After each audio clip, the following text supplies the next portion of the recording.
चोरट्याचा बहुमान वाढविला, चोऱ्या करणारा ब्रह्महत्यारी महापातकी वाल्या. एवढी किंमत. चोरट्याचा बहुमान वाढविला, ब्रह्महत्यारी महापातकी वाल्या आहे. आतापर्यंत एवढं पाप कुणी केलं? कोणा एवढं? तुम्ही 18 पुराण पा, वाले एवढं पाप अजून कोणी केलं नाही, अतिरेक्यांनी सुद्धा. पण त्याच्या भाग्याचा उदय म्हणा. ज्या रस्त्यावर माटमारिकेचा धंदा करतो त्याच रस्त्याने स्वानंदामध्ये भजन करत नारद आले. नारायण नारायण आले बुवा नारद. नारद आल्याबरोबर कुऱ्हाड घेऊनच धावला. कशाला?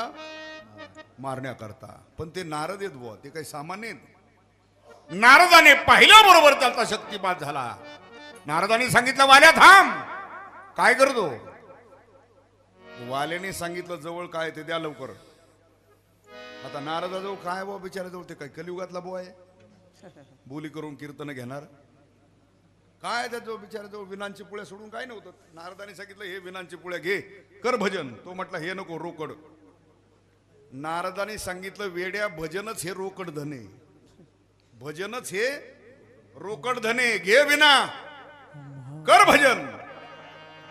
वाल्याने सांगितलं, हो सप्त्यातला सुद्धा मी पार याचा कधी घेतला नाही. काय हा कशाला देता माझ्याकडं? जवळ काय ते लवकर द्या, रस्ता धरा. नारदाने सांगितलं, रस्ता धरणारे, पण तुला योग्य रस्त्याला लावल्या नंतर उपदेश केला. वाल्या, अरे एवढे लोकांचे घातपात करून द्रव्य जमा करतो, त्या द्रव्याचा भोग सगळं तुझं कुटुंब घेतंय, पण पाप तुला एकट्याला फेडावं लागेल. वाल्याने सांगितलं, म्हणजे मी लोकाला मारतो, द्रव्य घेतो, लुटतो, खून करतो, हे पाप आहे का? नारदाने सांगितलं, पाप नाही तर काही पापाचा बाप आहे वरे. अरे पाप आहे, तुला फेडावा लागेल एकट्याला. वाल्याने सांगितलं, महाराज असं होणार नाही, आम्ही कुटुंबातले सगळे मिळून सामुदायिक फेडू.